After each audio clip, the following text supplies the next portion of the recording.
My boots were clean for once. Not new. They hadn't been new in years, but I'd polished the hell out of them. Shined, like I used to shine my truck back in the day, back when I still had one worth showing off. My shirt collar was stiff, my jeans dark, belt buckle buffed. I even ironed the back crease. I was nervous as hell, but proud. My boy was graduating. Not just graduating, top of his class, full scholarship, awards and all. Luke Dalton. My son. My blood. The place was some glass-paneled art center in downtown Nashville, you know the kind.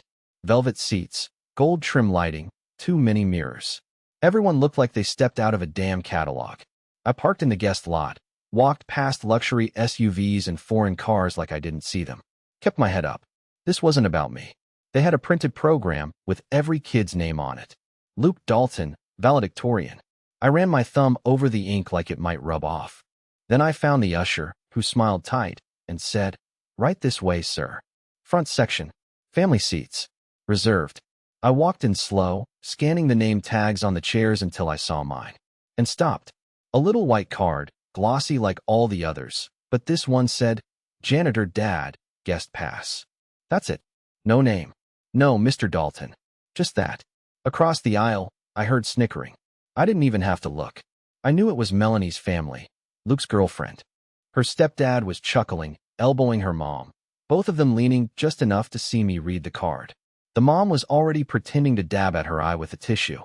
I knew that damn fake cry from 3 Thanksgiving dinners. My hands curled tight. Not from shame. I was past that, but from the punch I had to stop myself from throwing. My kid was supposed to speak in 10 minutes, and I wasn't going to make a scene. I set the program down, stepped away from the chair, walked slow toward the side exit. One boot, then the other. The floor was polished so bright I could see my reflection, and for once I hated it. "Dad," Luke's voice cut through the murmur. He was running, still in his gown, cords bouncing on his chest. His face was tight, not confused, not surprised, just angry. He saw the card. He grabbed it off the chair, stared at it, then looked around the hall like he wanted to punch something. Then he turned to me. "We don't need this," he said, holding the card up. "Let's get out of here, Dad." I didn't say a word. I just nodded.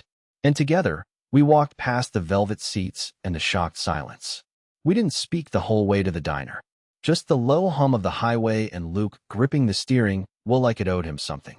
His tassel still hung from the rearview mirror, swaying with every lane change. His gown was folded up in the back seat, half crushed under a backpack. He pulled into the same parking lot we used to hit after his Friday night games. Neon, open 24 hours, signs still flickering like always. The lot was mostly empty, just a couple of semis idling near the edge. We stepped out without a word. Inside, it smelled like old coffee and fryer grease. Same cracked red booths. Same short order cook behind the counter, though a little grayer. The waitress didn't recognize us, which was fine. Luke slid into the corner booth by the window. I sat across from him. He grabbed the menu, then set it down without looking at it. I already knew what I wanted. The same double bacon cheeseburger I'd ordered 100 times. The waitress came over with a pad. I nodded. 2 number 5s. Fries. And coffee, black. She walked off, and Luke finally spoke. I should have seen it coming. I raised an eyebrow but didn't answer. Just leaned back and stared at the condensation sliding down the ketchup bottle. I mean, I knew Melanie's stepdad was an ass. I just didn't think they'd pull something like that in public. I didn't think they'd do it to you. I didn't need the apology. What I needed was my kid to understand the difference between love and appearances. Some people think money makes them better, I said. More polished the table, more rotten the wood underneath. Luke stared out the window, his jaw tight. They never respected you. I knew that. I just thought. I don't know. I thought if I kept the peace, they'd come around. They won't. Folks like that don't come around. They build fences, not bridges. You're either in their circle, or you're nothing. He nodded slowly. The waitress brought over 2 steaming plates and 2 chipped mugs of coffee. I took a long sip. Burned my tongue. Didn't care. We ate in silence for a bit. The burgers were greasy and overdone, just like always. But damn if they didn't hit the spot. Luke set his burger down and looked at me dead on. I'm done with them. I wiped my mouth with a paper napkin. It ain't about cutting people off. It's about choosing who's worth bleeding for. They're not, he said. You are. You've always been. I didn't need to hear it, but it landed deep anyway. Hit harder than any medal or trophy. They looked down on me 'cause I fix things for a living, I said. But I showed up. Every game, every parent-teacher meeting, every night when your fever spiked at 2 a.m. I was there. Luke nodded. You didn't miss a single damn one. You think a name tag's gonna change that? He shook his head.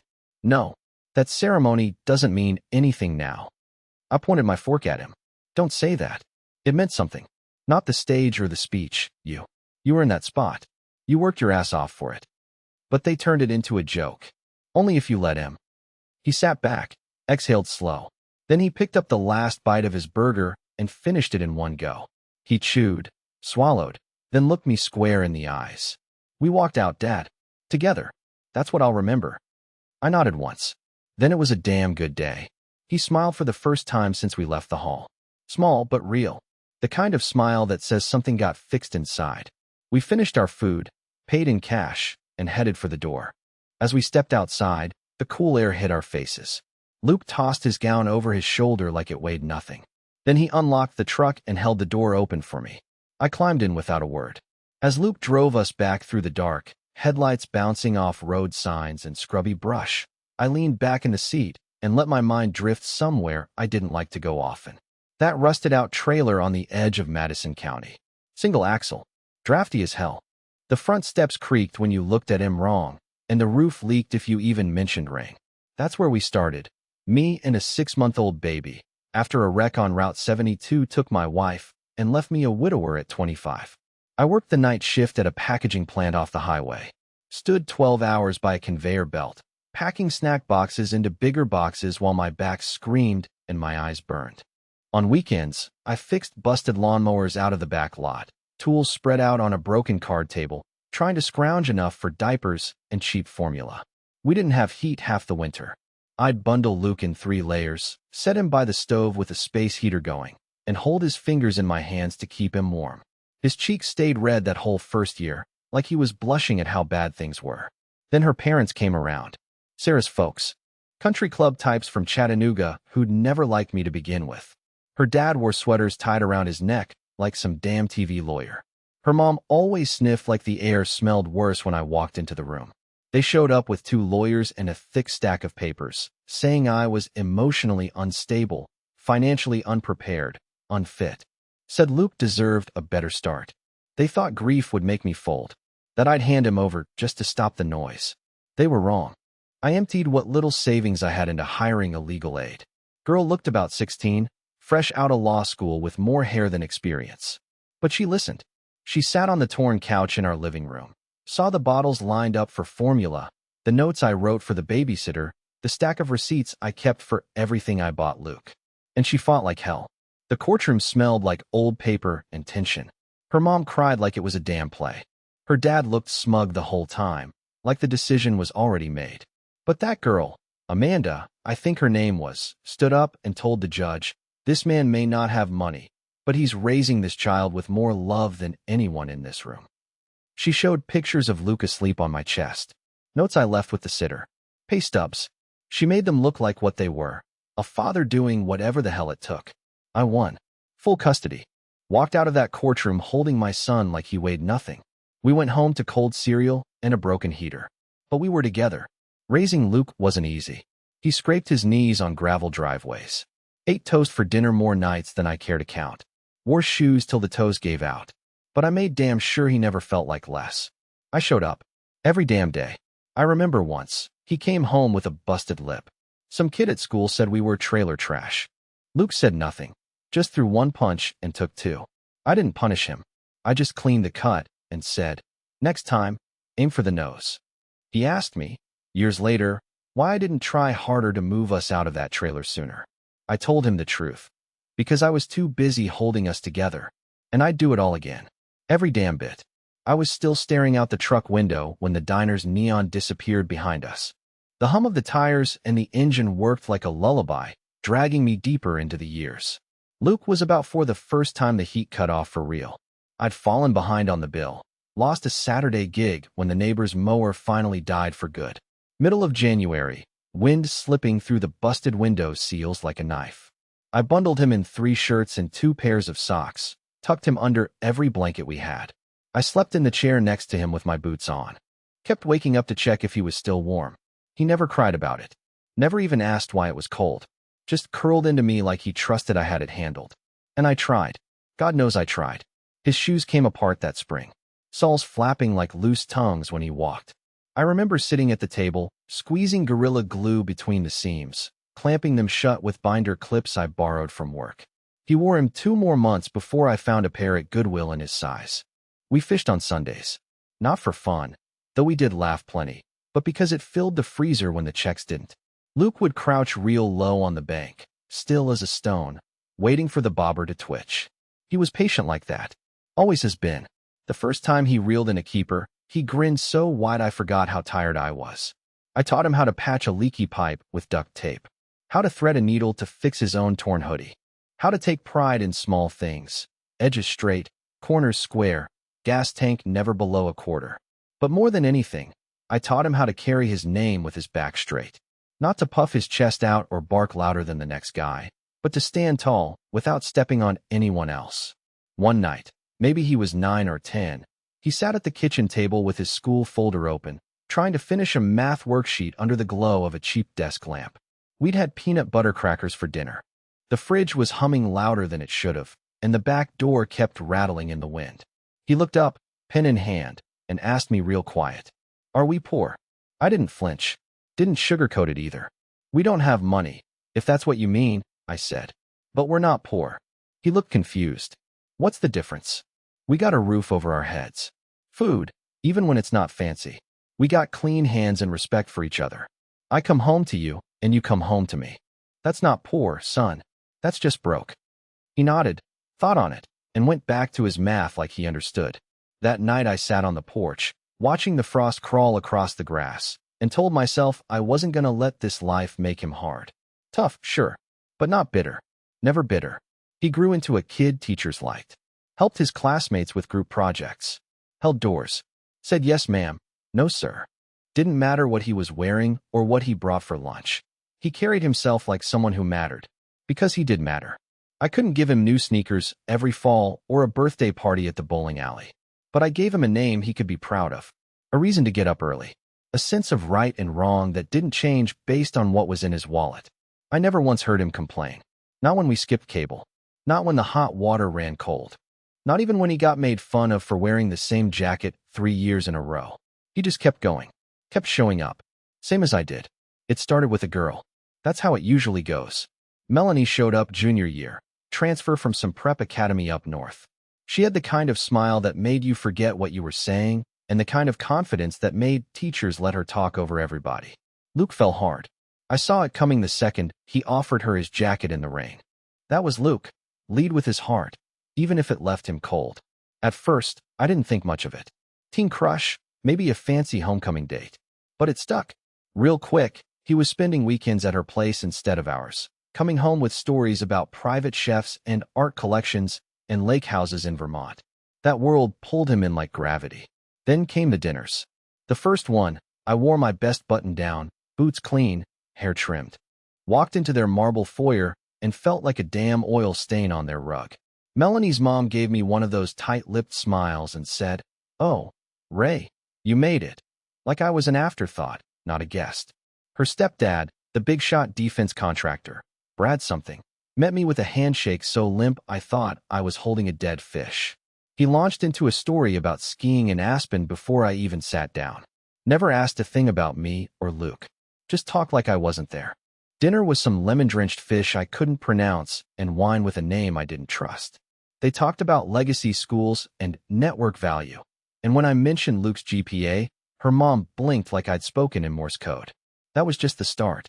Couple weeks later, Luke invited me to a restaurant for Melanie's birthday. When I showed up, the hostess asked me to wait outside until the rest of the party arrived. I told her I was part of the party. She smiled like she didn't believe me.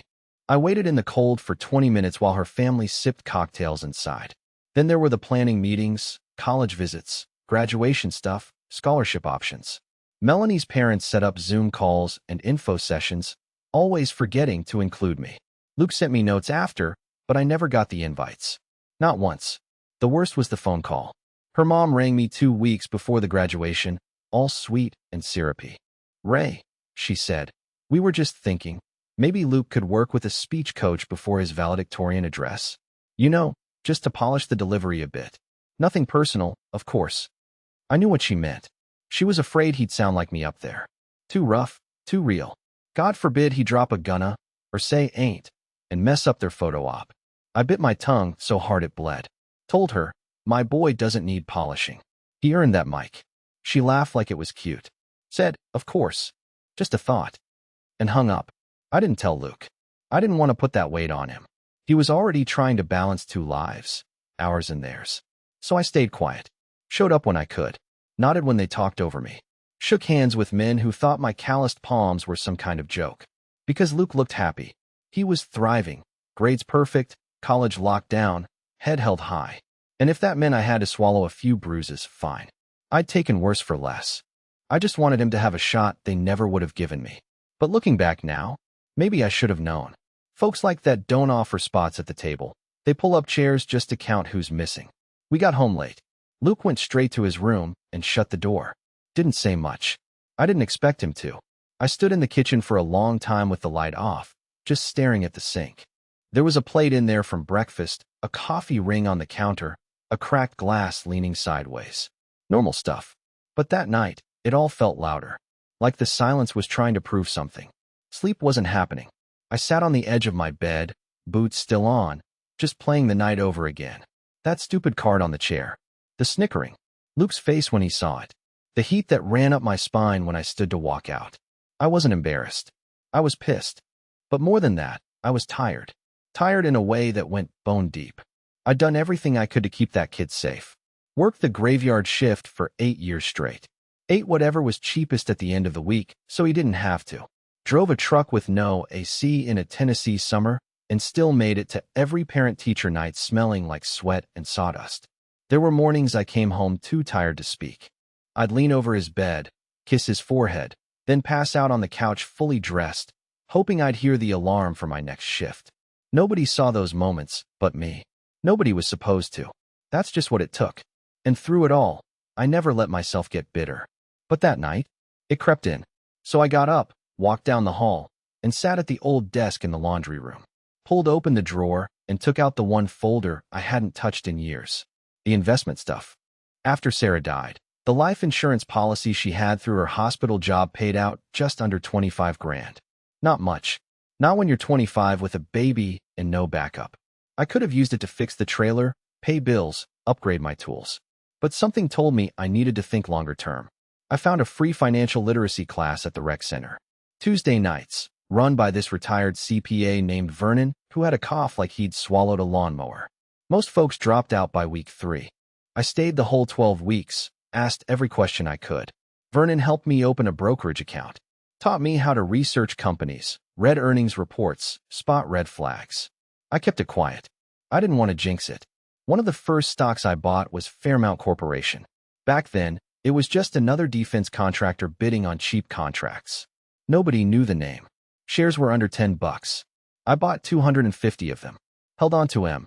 Every year, I added a little more, 50 here, 100 there. Never sold a single share. Just let it grow. And when Brad, Melanie's stepdad, started showing up in the business papers, making headlines for expansion deals and government contracts, I knew exactly who he was. By Luke's graduation day, my position in FAIRMOUNT wasn't huge, but it was big enough to matter.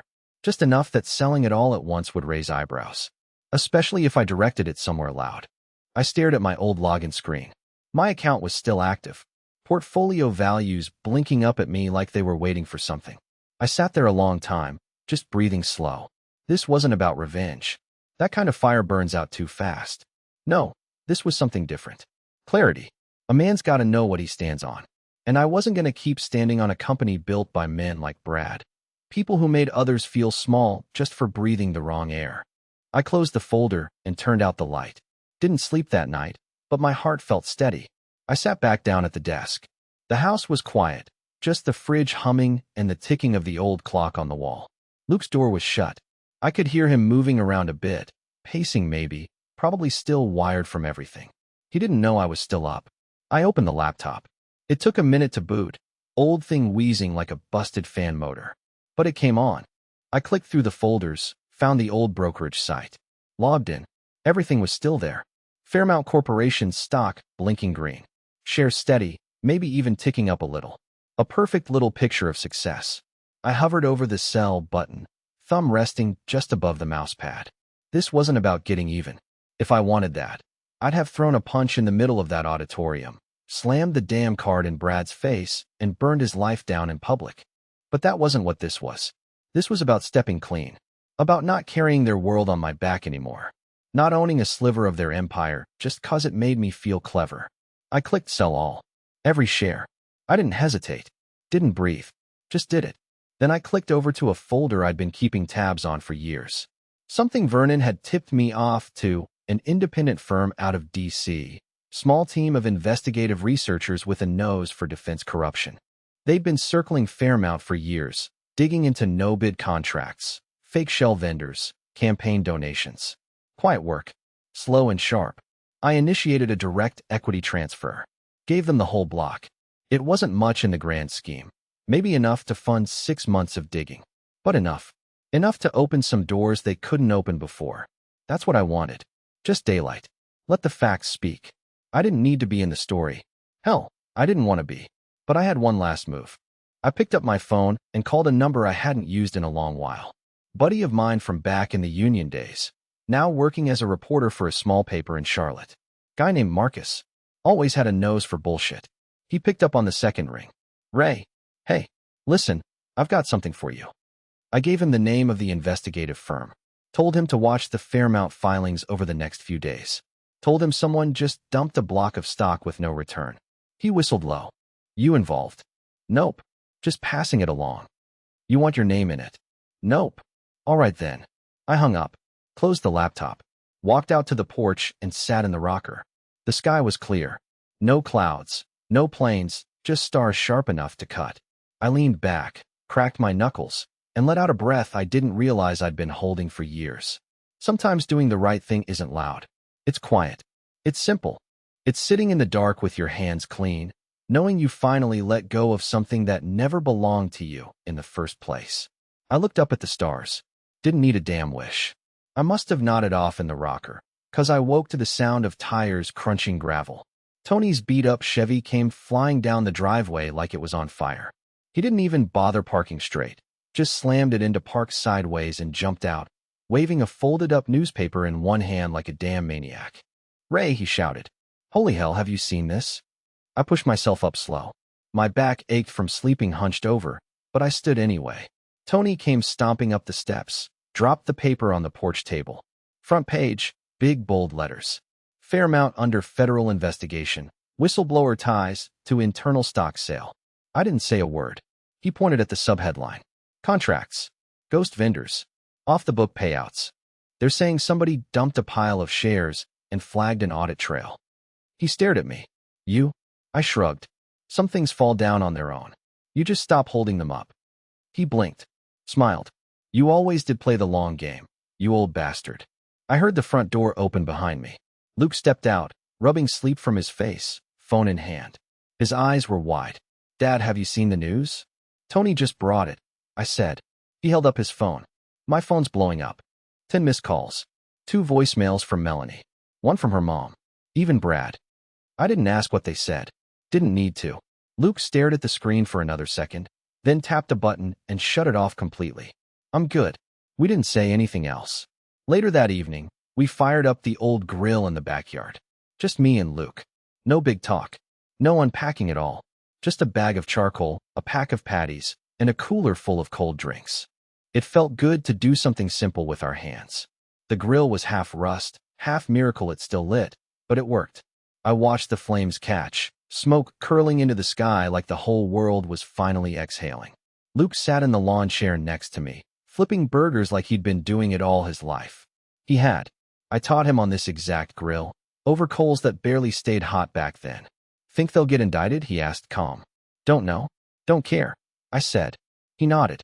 Melanie texted. Said it's all lies. Said her family's being targeted. I took a sip of beer. They built that house of cards themselves. Wind just showed up. Still feels crazy. It is. But it ain't our circus anymore. He didn't argue. The sun dipped low, painting the yard in that soft orange haze that makes everything look warmer than it is. I watched the grease drip from the burgers and hiss against the flame. Watched my son sit across from me, not bitter, not broken, just breathing. We didn't need a speech. We didn't need closure. We just needed this. 2 chairs, a busted grill, and peace. After a while, Luke stood up, grabbed a paper plate, and handed me the first burger. Pickle and mustard, right? I grinned. You remember. Always do. We ate there in the yard, shoes off, breeze kicking up little swirls of dust. No noise, no press, no polished faces or plastic apologies. Just us. Finally, the next few months rolled in quiet. No big headlines. No phone calls from lawyers. Just sawdust, sweat, and the sound of real life being built from the ground up. Luke found an old tool shed behind a foreclosed property on Mill Street. Roof half-caved, door hanging off, walls full of rot. Most folks wouldn't have looked twice at it. He saw a future. We spent every weekend there, ripping out warped panels, rewiring old circuits, sanding the hell out of what little frame was still solid. He'd work until his shoulders locked up, then take a 5-minute break and go right back in. You sure this place is worth it? I asked one afternoon, paintbrush in hand, sweat soaking through my shirt. He looked at the wall we'd just patched, stepped back, and nodded. It will be. I believed him. About 2 weeks into that project, she showed up. Katie. I came around the corner lugging a bucket of drywall mud, and there she was. Jeans, work boots, gloves, sparks flying from a metal plate she was welding outside by the side fence. Luke waved from across the lot. Hey Dad, meet Katie. She's the welding instructor at the tech school. She pulled off her mask, wiped the sweat from her brow, and shook my hand without blinking. Grip like a vice. You must be the one who taught him how to hold a hammer straight. I liked her right then. She didn't talk big, didn't dress like she was headed for a photo op. She didn't flinch when she got dirty, didn't need Luke to play rich or polished or anything he wasn't. She saw him exactly as he was and liked him for it. They didn't rush things. No fancy dates. No Instagram posts. Just coffee in to-go mugs and late nights working side by side in that garage, paint on their pants, country music playing low in the background. I caught them slow dancing once. No music. No talking. Just swaying in the middle of the open floor, her head on his chest, like that space was already home. A few months later, Luke pulled me aside in the garage. I'm gonna ask her, he said, holding a small velvet box in his calloused hands. I looked at the space we'd built, the patched roof, the shelves lined with tools, the lights humming soft from the ceiling we wired together. Here, I asked. He nodded. Right here. He didn't want some big speech or skywriting plane. Just real. Just him and her, standing on a concrete floor that smelled like oil and hope. She said yes before he even finished the question. The wedding was simple. Backyard barbecue, string lights hung from the fence, folding chairs in the grass. I smoked ribs on the grill, Tony brought beer, and Katie's cousin DJ'd off a Bluetooth speaker set up on a sawhorse. They didn't need centerpieces or rented linens. Just people who mattered and food that hit the spot. When it came time for the toast, Luke handed me a mic and nodded once. I cleared my throat, held up my glass, and kept it short. My boy always knew what mattered. He just needed to remember. That was it. Everyone clapped, someone hooped, and the music kicked up again. They danced barefoot in the grass, spinning slow under the lights. Katie's dress was simple, no fluff, just fabric that moved with her, and Luke looked more comfortable in his rolled-up sleeves and scuffed boots than he ever had in a suit. I sat on the porch with a cold drink in hand, watching the whole thing. The lights, the laughter, the smell of charcoal still hanging in the air. No tension, no pretending, just people living exactly where they belonged. Luke caught my eye at one point, raised his beer. I nodded back. It hit me then. He'd built this life. With his own hands. With love that didn't need fixing or explaining. And for the first time in a long time, I didn't feel like I had to hold anything up. It was standing just fine on its own. The porch creaked the same way mine used to. One board near the step popped loud every time someone walked over it. But Luke never fixed it. Said it reminded him of home. I sat in his rocker, cold tea in my hand, sweat drying on my neck from another long day in the shop. The air smelled like cut grass and barbecue smoke drifting over from the neighbors. Inside the house, Katie laughed over something the kids said, her voice cutting through the open window like music. Out in the yard, Luke's two ran wild, barefoot, shirtless, wild hair flying. One had a toy hammer, the other a screwdriver, chasing each other around the maple tree like it was a dragon's cave. They were loud, messy, full of fire, and I loved it. The garage sat just past the fence line, fresh paint peeling a little at the corners already, letters across the front in bold block print. Dalton's Fix-It Shop. Luke ran the place full-time now. Half the work came from folks needing lawnmowers, dirt bikes, generators fixed. The other half came from kids, boys and girls who'd gotten the short end too many times. Kids from broken homes, kicked out of school, stuck in places that didn't want him. Luke brought them in, handed them wrenches, taught them what steady hands and second chances could do. I still showed up a few days a week. Couldn't keep myself away. I taught them how to spot a bad gasket, how to strip a wire without snapping it, how to tell when a job's done right, even if nobody says thank you. Sometimes I told stories while the oil dripped. They listened more than I expected. That night, just as the sun dipped behind the hills, Luke came out to the porch and dropped into the chair next to me, 2 cold beers in hand. He handed me one, cracked his open, took a long sip, then leaned back. We sat like that a while. No rush, no need to fill the air. Then he turned his head toward me and said, "Thanks for showing me the way. I didn't have to think. Thanks for choosing it." That was all. The kids laughed in the distance. The porch light clicked on. The stars started poking through the sky, quiet and proud. And I sat there knowing something solid. No one can take away a life built right. One bolt at a time.